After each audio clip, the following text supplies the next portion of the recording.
Bonsoir, il est 19 heures. Je déclare la séance du conseil municipal ouverte. Excusez-moi.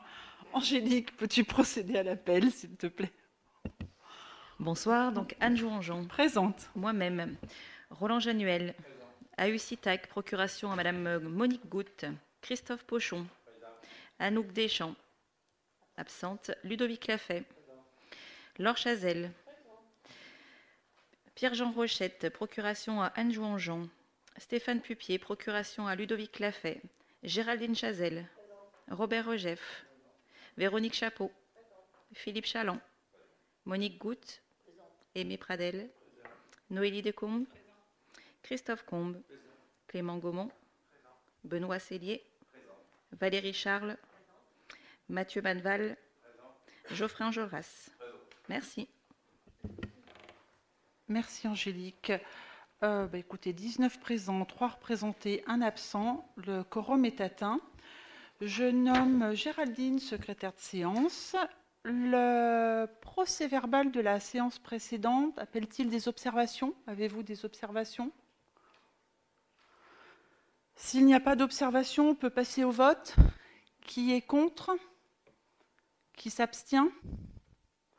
Ok, voté à l'unanimité. Je vous propose d'aborder l'ordre du jour.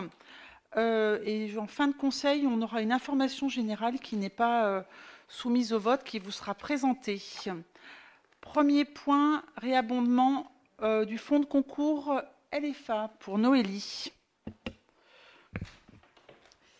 Alors, la commune avait bénéficié de fonds de concours en 2020 concernant le projet de la rénovation de l'amicale laïque. Ce fonds de concours doit être réabondé chaque année pendant 5 ans. Donc cette année, on doit le réabonder pour un montant de 101 €.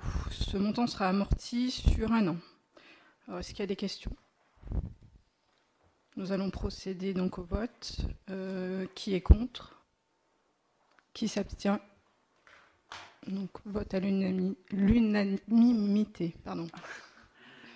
Point suivant, demande de subvention au département au titre du contrat négocié. C'est toujours pour toi? Oui.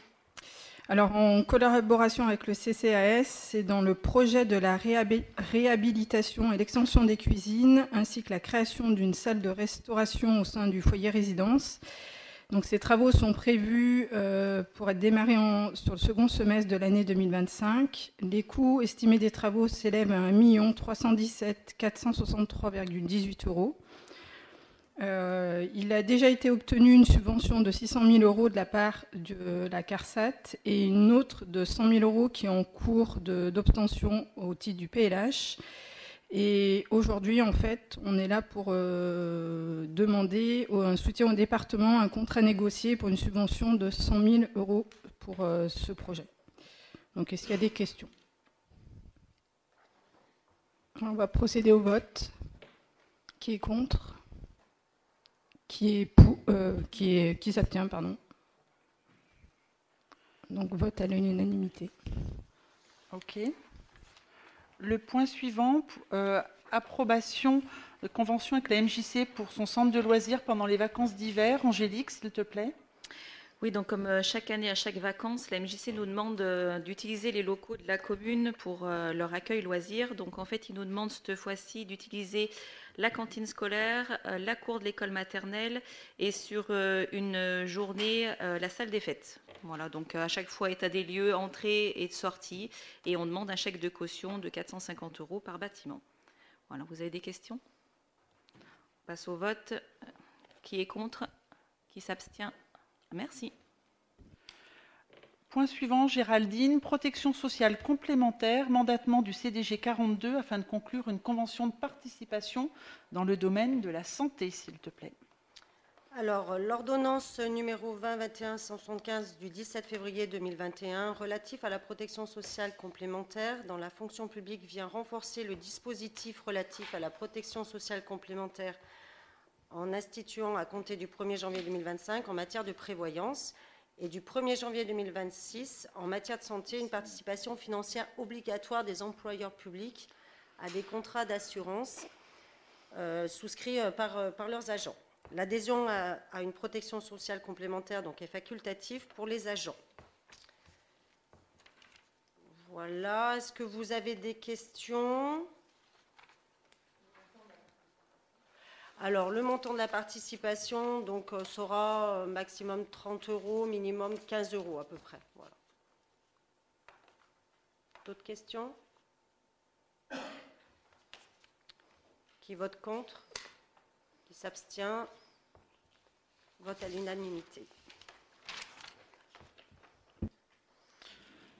Alors, le point suivant, point 5, modification du tableau des voies communales.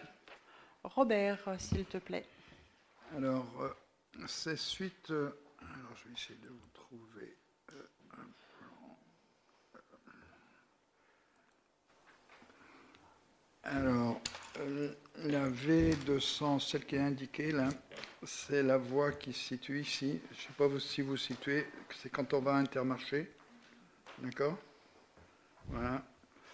Donc, la V... je ne me rappelle plus jamais de ce numéro, 246A. Elle allait, là vous avez le portail des établissements Perret, et elle allait jusque-là, parce que historiquement, quand il y avait, comme on le voit sur la photo de Google, la station d'épuration, cette voie était utilisée par les services techniques, et donc elle avait été référencée lorsqu'on a fait le transfert des voies communales. Aujourd'hui, on a... les établissements Perret qui ont demandé un projet d'extension. Comme la compétence n'est pas gérée par la commune, le projet était géré par Loire Forêt, qui a validé le scénario de l'extension de leur projet de bâtiment. Et donc là, on rentre dans une phase de, je dirais, de régularisation de tous les dispositifs techniques et administratifs. Et donc la première, c'est de dire que cette voie communale qui faisait 95 mètres, qui allait jusque-là, elle va être raccourcie jusqu'au portail, puisqu'en fait, cette partie-là, qui était donc du domaine communal privé, va être cédée à Loire Forêt dans un second temps, qui lui le vendra à Perret pour faire son extension. Donc la délibération qui est proposée, c'est de modifier la caractéristique de cette voie et de l'amputer donc de 30 mètres.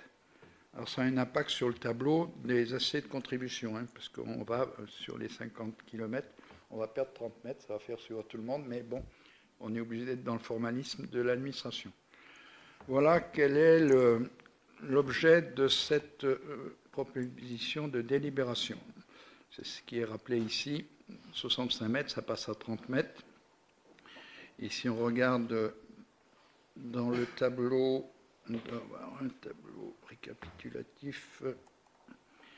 Voilà, sur la commune, aujourd'hui, tout ce qui a été transféré, dans les voies communales à caractère de chemin, on a 17 km. Dans les voies à caractère de rue, on a 9 km, pardon, et là, on a 50 250 mètres carrés. Et c'est sur cette base-là qu'on paye notre cotisation d'AC au niveau du budget voirie. Y a-t-il d'autres questions? Parfait, on va soumettre ça au vote. Qui est contre? Qui s'abstient? Merci. Point suivant. Alors là, on a 3 points, le 6, le 7, le 8 et le 9, qui vont être traités par Robert par rapport à l'espace Céladon et différentes ventes. Voilà. À toi, alors, Robert. donc l'espace Céladon, ça ne vous a pas échappé, c'est le nom donc, de ce qu'on appelait vulgairement jusqu'à aujourd'hui l'ancien hôpital. En préambule, je voudrais simplement rappeler que l'histoire de ce projet s'est déroulée administrativement parlant de la manière suivante. Dans un premier temps, on a racheté, je dirais, ces bâtiments au monde hospitalier. On les a cédés à Epora pour pouvoir désamianter, démonter, restructurer, etc. Et Epora a cédé à la fois à Loire Habitat de Fleuve et à la commune, je dirais, nos quotes-parts sur nos parties, puisque Loire Habitat assumait la responsabilité et l'investissement sur le local pour les demandeurs d'asile, le CADA, et le reste, l'ERP, établissement recevant du public, sous la responsabilité de la mairie. Je rappelle que la forme de l'accord qu'on a avec Loire Habitat, c'est un groupement d'achat. Donc on a une convention qui nous lie depuis 2021, je crois. Voilà, je ne me rappelle plus les dates. Et que dans cette convention, on a autorisé et on s'est mis d'accord avec Loire Habitat pour leur confier la responsabilité du dossier financier et technique, puisqu'en fait, ils ont des savoir-faire, puisqu'en fait, sur un marché comme celui-ci, il y avait 21 entreprises. Donc vous imaginez qu'en termes de procédure administrative et de suivi, c'était complexe. Donc on a préféré s'appuyer sur leur savoir-faire. Voilà. Donc ça, c'est pour l'historique, pour que ça soit clair, parce que je comprends que vous soyez un peu perdus, surtout quand je vais continuer à vous expliquer la suite.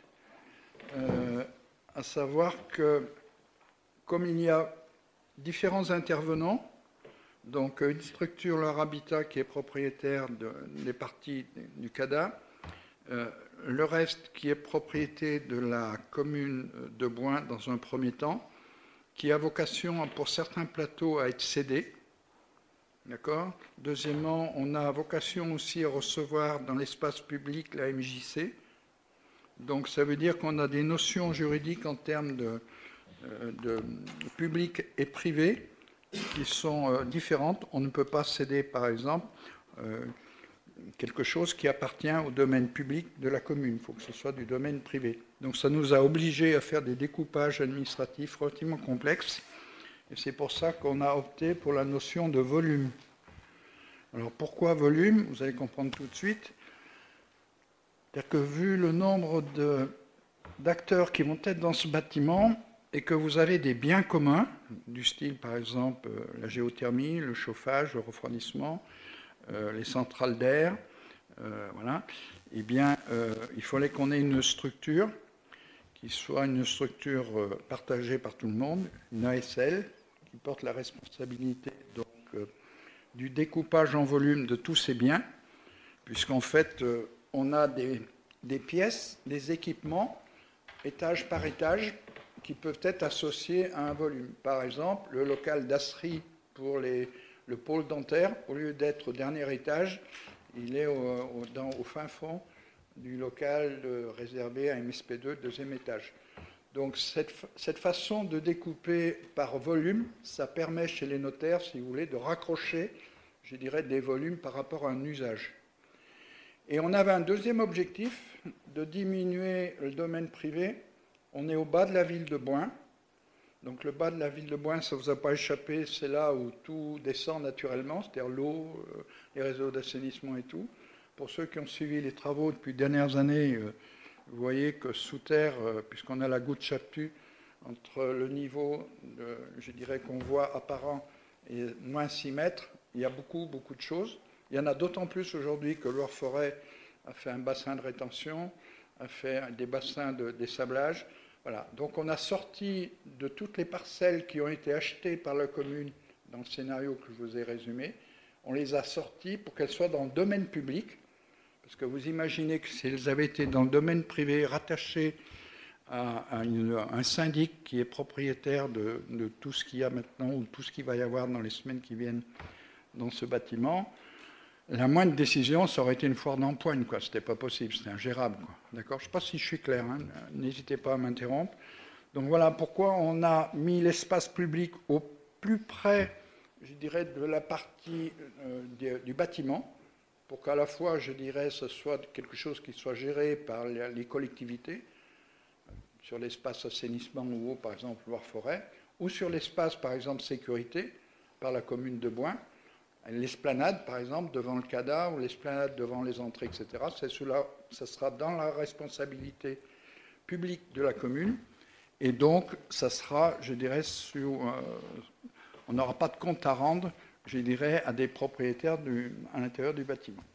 Voilà. Est-ce que sur le principe, j'ai été clair sur cette chose-là? Alors maintenant, on a vendu à Loire-Forêt, c'est une obsession, excusez-moi, un petit local qui se matérialise sur la rue du 8 mai par une appendice qui doit être...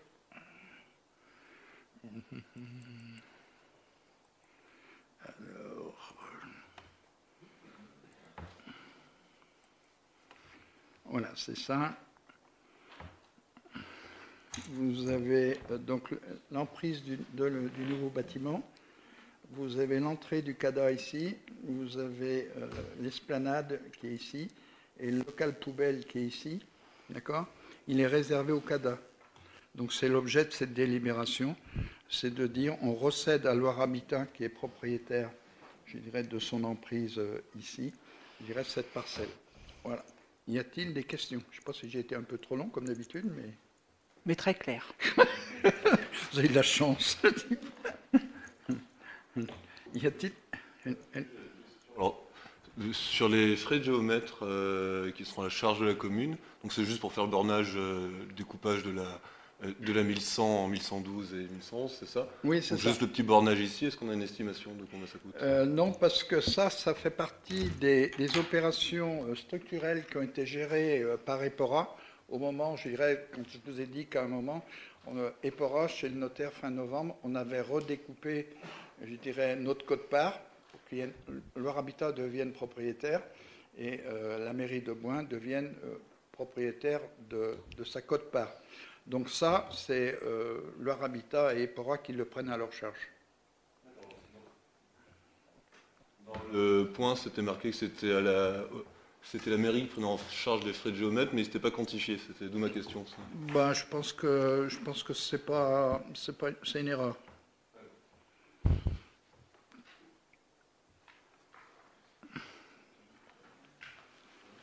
Enfin, je vérifierai, mais sauf s'il y a eu quelque chose qui nous a échappé ou en dernier recours, mais normalement c'est EPORA qui devait le prendre ou Loire Habitat. Parce qu'en fait, c'est Loire Habitat qui a fait la demande, à juste titre sur le plan administratif, en disant, bon, ben, ça nous appartient, tout ce qui se passera dans le local de poubelle, ce sera sous notre responsabilité, donc il faut qu'on soit propriétaire de cette parcelle. Pardon ? Ouais. Voilà.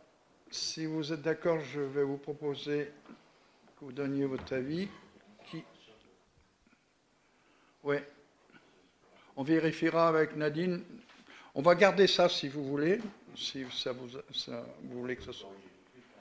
Je vérifierai si vous voulez, on vous fera un mail pour vous le confirmer. Mais de mémoire, les accords qu'on a avec Loire Habitat, M. Espin, qui est l'interlocuteur, c'était eux qui étaient à leur charge parce que ce n'est pas de notre demande.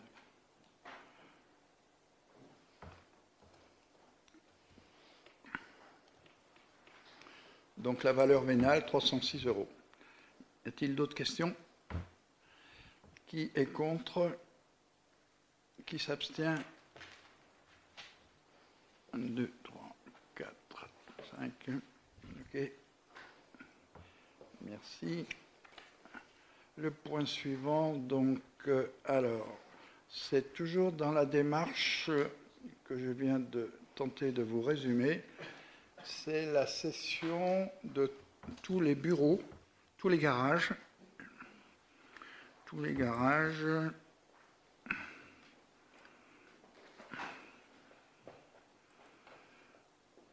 qui se situent ici, à Redjardin. D'accord? Donc ce qu'on appelle, c'est appelé CADA ici, mais c'est pas la bonne dénomination. D'accord? Voilà, ça c'est le meilleur plan. Alors, il y a cette partie-là au niveau donc, je dirais, des parties des garages qui sont dans l'ex-bâtiment ancien hôpital. D'accord? Et puis, il y a les deux bâtiments qui sont, dont on voit une photo ici. Vous avez le bâtiment qui arrive juste ici. Pour ceux qui ont la mémoire des lieux, il y a ça. Et puis juste à côté, il y a un autre bâtiment, voilà, dont on voit l'intérieur. Vous savez, c'est le grand garage qui a les portes coulissantes. D'accord ? Donc c'est l'ensemble de ces deux lots, les garages plus ces deux bâtiments qui sont cédés en l'état, c'est-à-dire ceux-ci dans l'état, Donc les futurs acquéreurs en font leur affaire en termes de rénovation. Et nous, dans le cadre de la rénovation au niveau des garages, en l'état, c'est-à-dire rénové, livré, et tout mis à neuf, etc. Vous situez les choses? Ok, parfait. Donc, on cède ça. Voilà. Donc, le garage attenant 100 m², le garage non attenant 120 m², et les garages représentent 180 m²,93. Voilà. L'acquéreur, donc, c'est la société d'exploitation des établissements LAB, et il a été convenu un prix de cession de 140 000 € TTC, conformément, je dirais, à tous les articles qui sont ici. C'est eux qui aménagent, je dirais leurs locaux, leurs projets au-delà de l'utilisation des garages pour mettre leurs véhicules sur les parties des garages qui sont associées. On voit à un moment, il y a un plateau. Donc, ils ont pour projet d'aménager ce plateau comme si c'était une mezzanine pour faire une salle de repos pour leurs chauffeurs. D'accord. Voilà. Donc, c'est un projet qui est bien mature. Ils ont les accords depuis très longtemps de leurs banquiers. Donc, on n'a pas de souci là-dessus. Voilà. Donc, vous voyez, je dirais, l'identification au niveau des offices notariaux respectifs.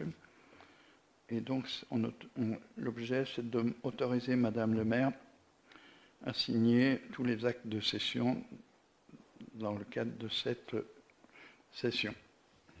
Y a-t-il d'autres questions?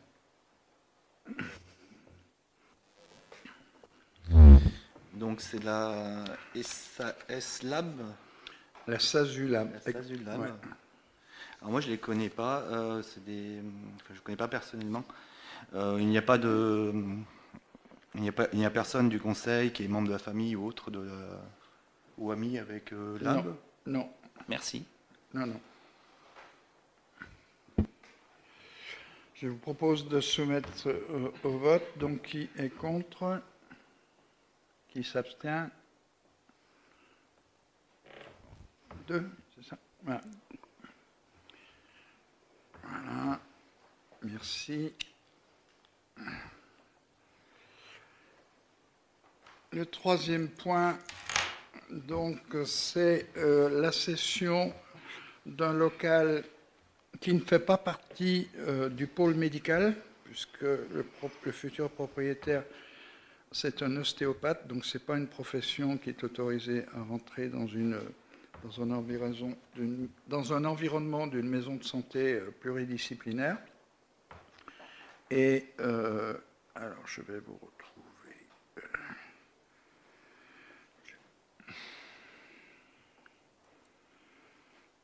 Voilà, donc en fait, ici vous avez le futur local de la maison d'assistance maternelle et vous avez sur le lot 6, ici, vous voyez, c'est marqué. Je vais essayer de vous l'agrandir, pardon. Voilà. C'est l'ancienne morgue. L'ancienne? Non, elle est plus bas, la morgue. Je suis désolé, j'ai pas les bonnes références. Ah oui? Non, là, il y a plutôt des locales techniques. Mais je fais une parenthèse par rapport à ce que je vous racontais tout à l'heure. Vous voyez, ici, en bleu, c'est ce qui appartient à l'ASL, c'est-à-dire les biens communs. Donc, vous voyez, je dirais, ils sont référencés dans le travail des géomètres de couleurs différentes. Vous voyez, un local technique qui a une fonction technique pour l'intégralité du fonctionnement du bâtiment, bien, il est rattaché grâce à cette division au volume. Donc, le local dont je vous parle, c'est celui-ci. Vous avez vu, c'est aménagé ici pour pouvoir rentrer par là et son point de sortie ici. Dominique Deschamps, l'ostéopathe, c'est celui qui était rue de la Chaux, d'ailleurs, dans le même bâtiment que la mutuelle du Forêt. D'accord. Voilà. Donc c'est un accord qu'on a depuis très longtemps avec lui, au moment où on a monté le projet. Voilà. Et on le cède plateau nu, c'est-à-dire qu'il n'est pas aménagé. C'est-à-dire que c'est lui qui en a fait son affaire, un peu à l'image de ce que vont faire les ambulanciers. On lui cède donc pour un montant de 38 000. Pardon? Oui. On en parlera Ouais. après. Pour l'instant, on a parlé avec des ambulanciers. C'est pour ça Ouais. que Robert faisait référence aux ambulanciers. Pour un 38 049 €. Y a-t-il des questions? C'est la même démarche que ce que je vous ai proposé précédemment sur ce local. D'ailleurs, pour votre information, il a attaqué son activité ce matin. Ses premiers clients, etc. Donc, tout ce qui est signalétique n'est pas encore complètement terminé parce que ça se définit à l'usage. Et donc, on essaye de travailler avec, je dirais, les futurs utilisateurs pour pouvoir mettre ça définitivement en place. Parce qu'on a beau réfléchir, faire travailler le cabinet d'architectes, tous les consultants et tout, c'est sur le terrain qu'on valide si les idées sont bonnes. D'autant plus que la problématique est quand même sérieuse, puisque les gens arrivent naturellement sur la place du haut. Voilà. Ben déjà, il faut qu'ils fassent un choix. La maison, elle est à gauche. Donc, ceux qui pensaient que c'était ça, ils vont directement au CADA. Ou alors, on prend les escaliers, on rentre dans la MSP.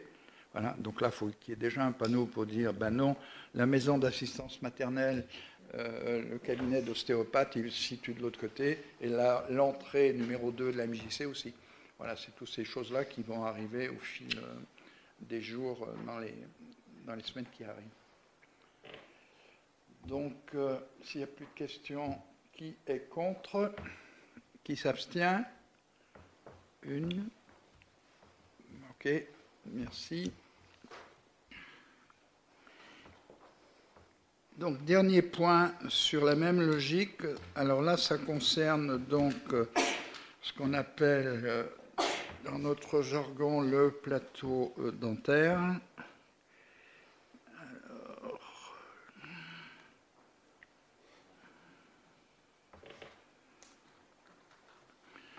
Donc voilà, il est résumé ici, je suis désolé. C'est toujours la même découpe, c'est-à-dire que vous avez le bâtiment avec le CADA et ça sur plusieurs étages.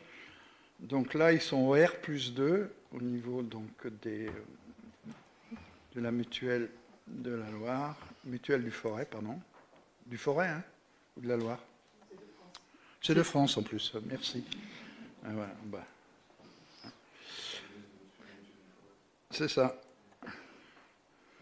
Donc, ce sont des gens à qui on livre le plateau nu aussi, qui ont fait, je dirais, leur propre installation, parce ils avaient de l'expérience sur le sujet, ils l'ont fait à Rouen, ils l'ont fait sur leur nouvelle installation à Savigneux, pour ceux qui connaissent. Voilà, et donc ils ont leurs équipes, leurs architectes. Donc, on a réussi à faire travailler les architectes de ce groupement des mutuelles de France avec, je dirais, les nôtres dans le cadre de ce groupement auquel je faisais référence tout à l'heure. Voilà. Je ne sais pas si vous avez vu des images de leur plateau, ils ont fait de super investissements.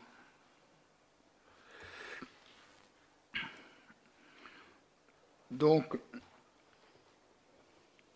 eux, ils font partie, je dirais, du domaine donc privé de la commune, puisqu'en fait, il a vocation à être cédé. Et sur la division en volume dont je vous parlais tout à l'heure, vous voyez, il y a au R+1 le volume dentaire local ASPI. D'accord. Au local +2, dans le volume copro, il y a un lot dentaire aussi. Et au niveau des combles, il y a tout un tas de dispositifs aussi, si vous voulez, qui ne sont installés que par leurs usages. Donc, c'est tous les petits pavés bleus que je vous ai montrés, qu'on retrouve dans les plans.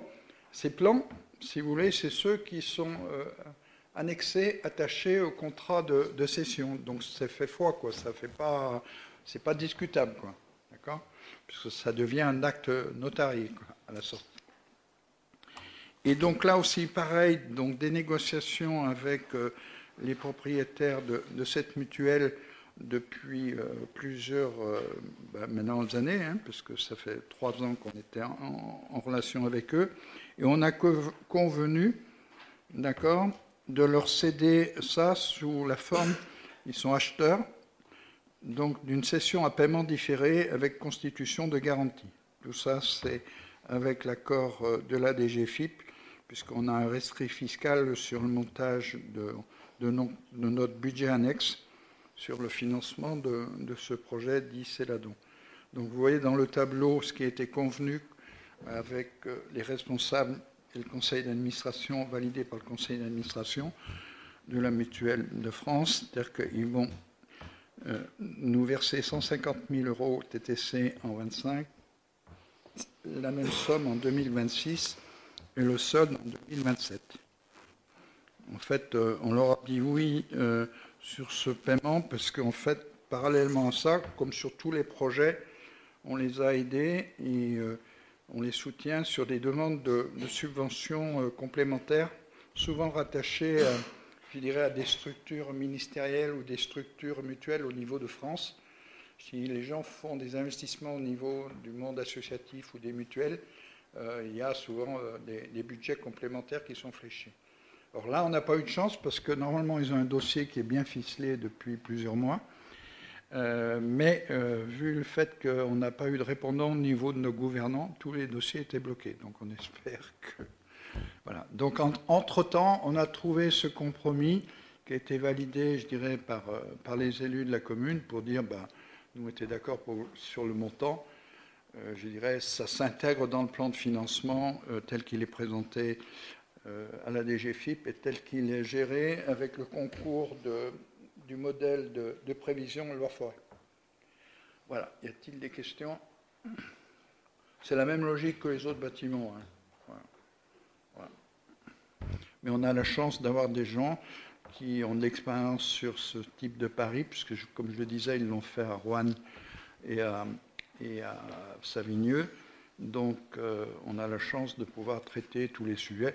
Ça n'empêche pas, comme quand on démarre quelque chose de neuf, qu'il y a des petits réglages. Il y a une pompe qui n'est pas assez puissante. Donc, voilà, ça fait partie du... C'est un projet tellement complexe sur le plan technique que des ratés, des adaptations, il y en aura plein. Donc, si vous voyez plein de discours, voilà, sachez que je pense que l'équipe qu'on a montée avec le concours de leur habitat, elle n'a pas l'habitude de se défiler, elle a l'habitude de prendre les enjeux avec courage. On essaye d'être sage, de ne pas s'affoler quand on nous raconte des bêtises ou qu'il y a un concours de supercherie. Voilà. Mais non, on a la chance d'avoir d'excellentes relations avec le conseil d'administration. Et sérieusement, je vous invite, s'il y a déjà parmi vous des gens qui sont clients de ce plateau, c'est vraiment exceptionnel. Quand on le fera, vous verrez, c'est d'une qualité extraordinaire. On est très fiers de ce qu'ils ont fait sur ce plateau. Y a-t-il d'autres questions? Oui, pour bien le situer, en fait, c'est le rez-de-jardin qui est au-dessus du sous-sol au garage. Non, là, on parle du plateau dentiste, donc c'est le R+2. C'est le plus haut. Dernier étage. C'est le dernier étage. Dernier étage. Voilà. Donc en fait, aujourd'hui, quand les gens rentrent sur la porte automatique, là où il y a la rampe pour personnes à mobilité réduite, ou les escaliers, vous avez au premier étage, vous avez donc théoriquement l'accueil de la MSP1. Donc il y aura les personnes qui vont accueillir pour les médecins. Et au fond, sur ce plateau, il y a une sage-femme qui s'est installée. L'étage au-dessus, R+1, c'est le deuxième niveau, puisque la MSP est sur 2 niveaux. D'accord? Donc ça, c'est les 900 mètres carrés en gros de la MSP, c'est-à-dire la maison de santé pluridisciplinaire. Et le dernier étage, RS+2, 450 mètres carrés. Lui, il est complètement autonome. Il est dédié à cette mutuelle. D'ailleurs, leur système de sécurité est personnalisé, etc. Voilà. Ils sont très autonomes. Par contre, ils sont dans ce que j'ai décrit tout à l'heure en préambule, dans la logique de tout ce qu'on a mis en place pour mutualiser les services. Donc, quand on va lancer un appel d'offres avec leur habitat pour faire un contrat de maintenance sur tous les équipements, eux aussi, ils vont y adhérer. Nous, on va créer un syndic de copropriété sur ce que j'expliquais tout à l'heure, sur les divisions en volume rattachées par les usagers. Donc, ça sera quelqu'un qui a de l'expérience sur ce type d'environnement à faire. Voilà, donc là, c'est pareil, il y aura un règlement de copropriété, comme quand vous achetez un bien dans un immeuble, d'accord, et que vous êtes dans un immeuble où il y a un syndic. C'est la même logique. Sauf que dessous, c'est un peu plus complexe à travers le découpage. C'est d'autant plus complexe qu'on garde la MJC. Donc la MJC, ce n'est pas un espace public communal, c'est un espace public communal, ce n'est pas un espace public privé, c'est-à-dire qu'on n'a pas le droit de le céder. D'accord? C'est le genre de subtilité. Je suis désolé, mais vous savez tout à la sortie. Si vous avez tout noté et que j'ai été clair, vous savez tout. Non, mais on y reviendra au fil quand vous voudrez. N'hésitez pas à nous poser des questions sur le sujet parce qu'on comprend que ce ne soit pas forcément clair, mais on a visé des objectifs complètement différents. Déjà remplir les 5500 mètres carrés de ce plateau de cet ancien hôpital qui est rénové. À orientation, service à la personne, vous venez de le mesurer déjà avec les premières sessions. Voilà, et on espère que lorsque la MJC aura,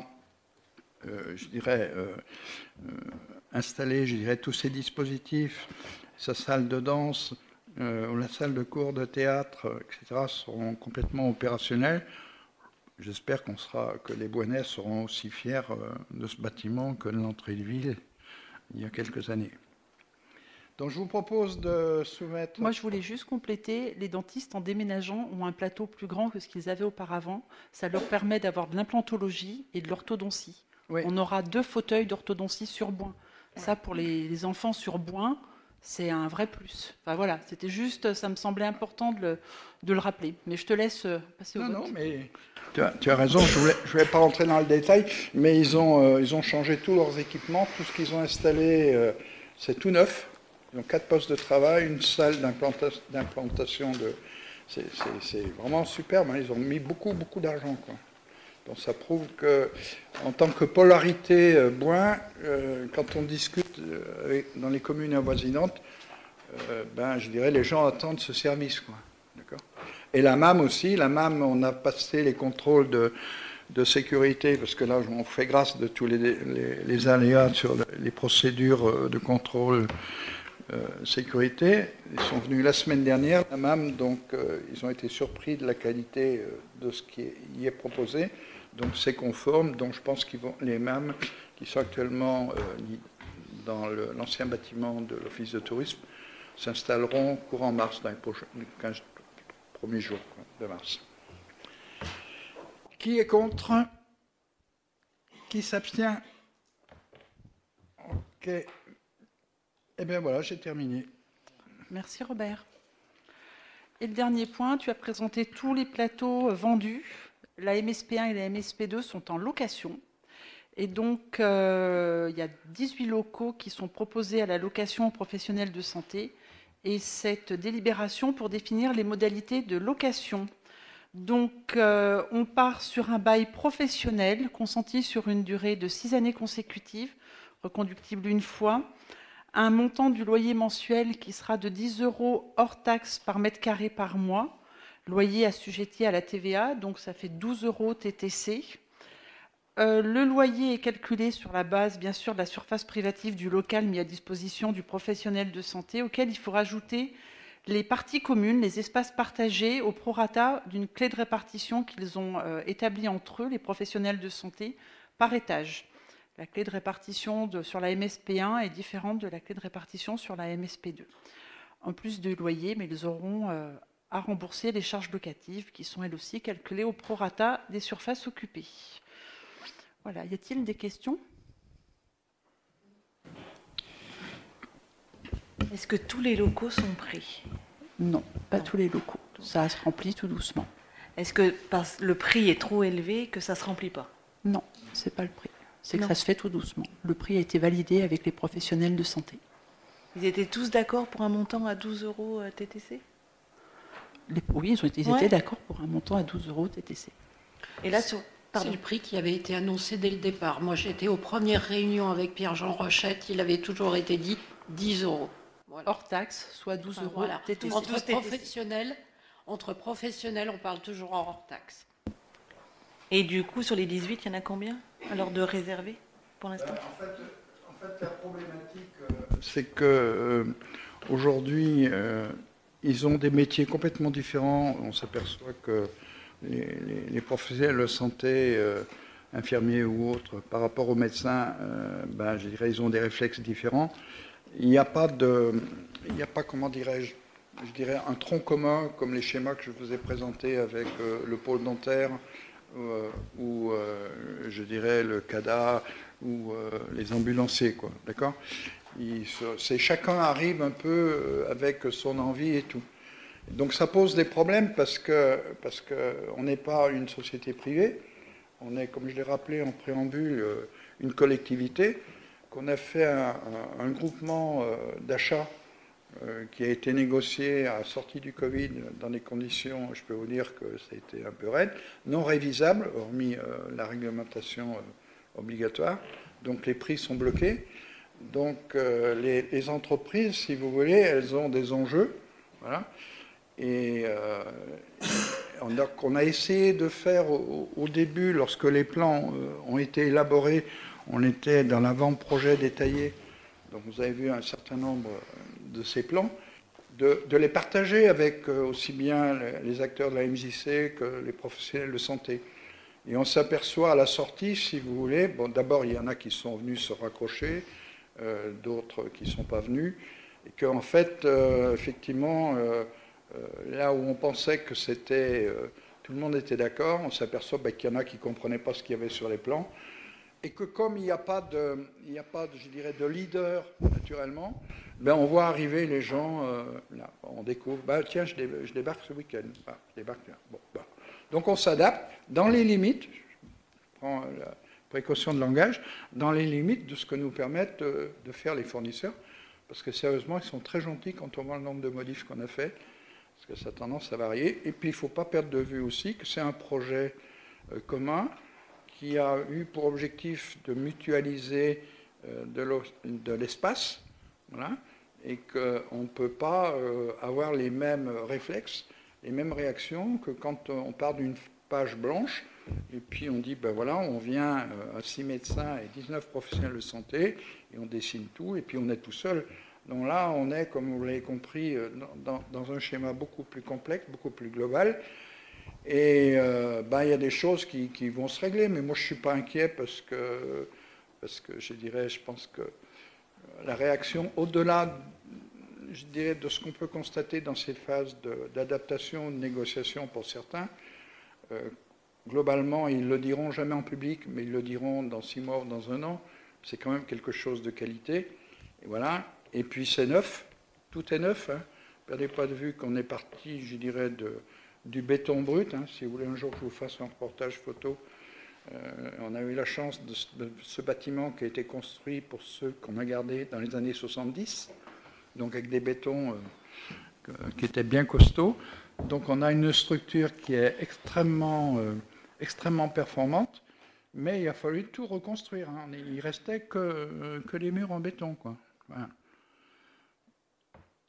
Donc je ne suis pas inquiet pour que ça remplisse. Et puis s'il y a encore de l'espace, il y a des gens qui nous appellent encore en disant « je veux venir ». Voilà. On est en cours de signature sur les baux, c'est trop tôt pour faire le bilan. Ouais. Sur un prochain conseil, c'est trop tôt pour l'instant. Sur l'aspect commercial, l'aspect finalité de tout ce que je vous ai un petit peu suggéré sur les mécanismes qu'on va vous proposer dans les semaines qui viennent, dans les mois qui viennent, parce que c'est complexe, non, ça va ressortir normalement. Tu avais une question ? Vas-y, je finis. Je finis juste. Du coup, et alors, on est à combien alors sur 18 ? Je vous ai dit, je vous dirai quand ils auront signé. Aujourd'hui, on a pour l'instant l'ergothérapeute qui est rentrée, la kiné, la diététicienne, la sage-femme, un cabinet d'infirmiers. Ils rentrent petit à petit. Donc aujourd'hui, je ne peux pas vous donner ils rentrent petit à petit. C'est trop tôt. On n'aura pas là. C'est ce que je vous dis. C'est un peu tôt.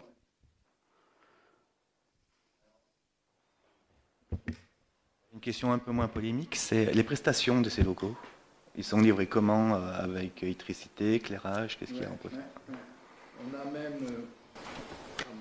On a même on a même, si vous voulez, quand on a monté le projet, on a pris des engagements sur le plan énergétique, puisque en fait c'était une des conditions pour que l'ADEME, qui fait la une des médias au niveau national en ce moment, nous finance une grande partie de la géothermie. Donc il nous finance sous réserve qu'on atteigne un certain nombre de valeurs en termes de critères dans les 2 ans qui viennent. Donc on a pris des engagements en termes énergétiques sur les consommations, d'accord, par rapport au mètre carré, etc. Donc ça c'est complet, centrale d'air aussi, avec des flux, rafraîchissement, tout est intégré, sauf si quelqu'un vient, la médecine du travail par exemple qui vient, leur grille-pain, ils viennent avec leur grille-pain, quoi. On n'installe pas leur grille-pain, quoi. Non, mais tous les locaux, toutes les parties aménagement sanitaire, placards, etc., tout ça se fait. Du contrôle d'accès aussi qui est personnalisé par usage. Des boîtiers de sélection un peu comme pour entrer dans un immeuble. Donc il y a, voilà, pour la MSP, un spécifique aussi pour la... Voilà. Donc il y a beaucoup de prestations qui sont associées sur ces sujets-là. Alors que les cas que je vous ai présentés tout à l'heure, il n'y avait pas de prestations. Le cas de l'ostéopathe, par exemple, il était brut. Les dentistes, c'est pareil, on l'a livré brut, hormis les parties communes. Centrale d'air, chauffage, électricité, tout. C'est un peu du découpage un peu complexe. Ce sera qu'un avis personnel, mais 10 € dans ces cas-là au mètre carré par mois, ça semble attractif. Oui, on est bien d'accord. Merci. On est bien d'accord. Mais vous savez, quand il faut sortir de l'argent, surtout, je vais faire du mauvais esprit si vous m'accordez 2 minutes. Quand c'est une collectivité, on pense toujours que la collectivité, elle est là pour donner de l'argent. Non, on a fait beaucoup d'investissements, on fait un budget annexe.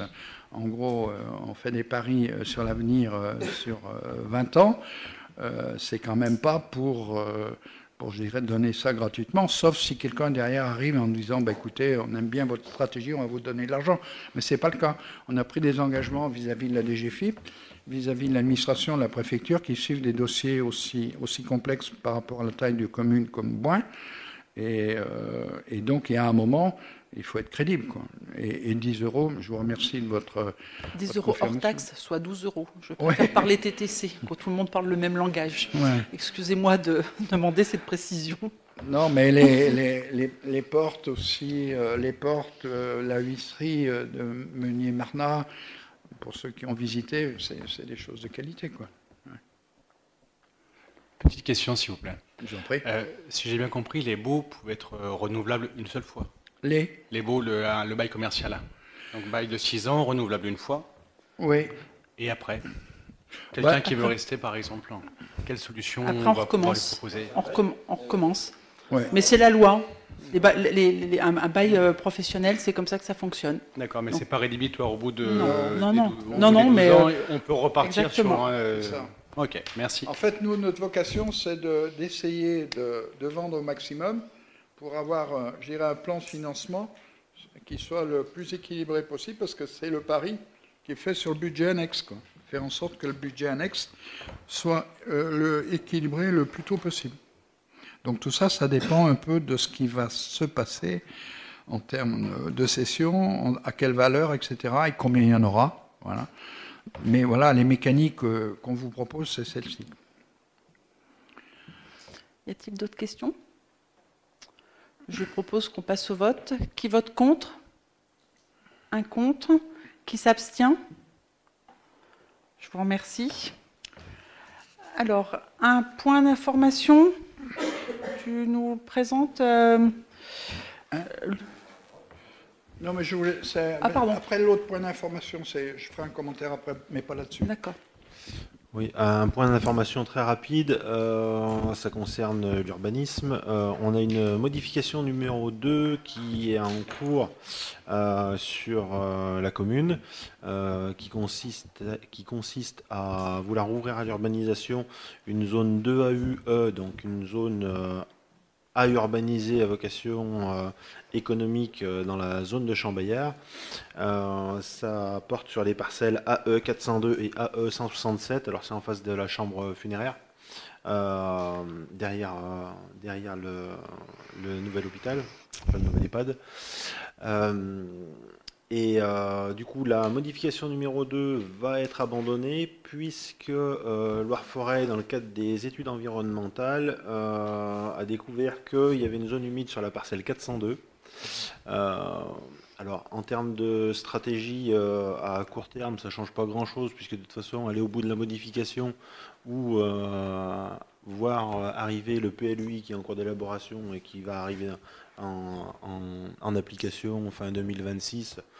En termes de timing, ça ne change pas grand-chose. Moi, c'est un dossier que je vais suivre de près. Je vais demander des infos complémentaires quand même, parce que sur le zonage du PLUI, ça peut avoir un impact. Mais voilà, la modification numéro 2, qui avait été prescrite par une délibération du Conseil communautaire, va être abandonnée, je pense, par une délibération prochaine du Conseil communautaire. Voilà, c'était la petite info du jour. Voilà. Robert, tu voulais amener des précisions ? Je voulais juste faire une précision. Il y a eu une décision qui a été prise au dernier comité syndical du Ciel qui concerne toutes les communes. Vous vous rappelez, je vous ai cassé les pieds pendant des années sur la fibre.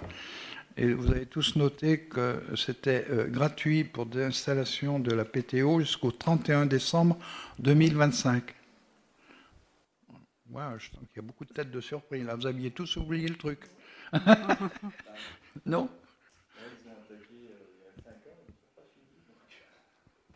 Non, c'est justement, c'est ça, je rappelle la règle. Hein. La règle initiale, c'était de dire que tous les gens qui étaient prévus, éligibles dans le scénario du déploiement de la fibre THD 42 2019 jusqu'à fin 2025, c'était gratuit. D'accord ?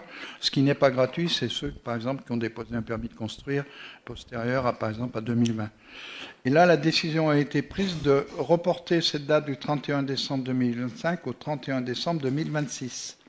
Voilà. Donc, pour ceux qui ont du retard, dans vos amis, etc., faites passer le message, parce que là, je pense que fin 2026, ça sera le dernier délai. Dernier délai. Quoi. Voilà. Et donc, ce sera gratuit toujours pour ça. Toujours avec la même règle. Merci pour ce rappel, Robert. Il est 19h52. C'est la fin de ce conseil municipal. Je vous souhaite à tous une bonne soirée. Merci.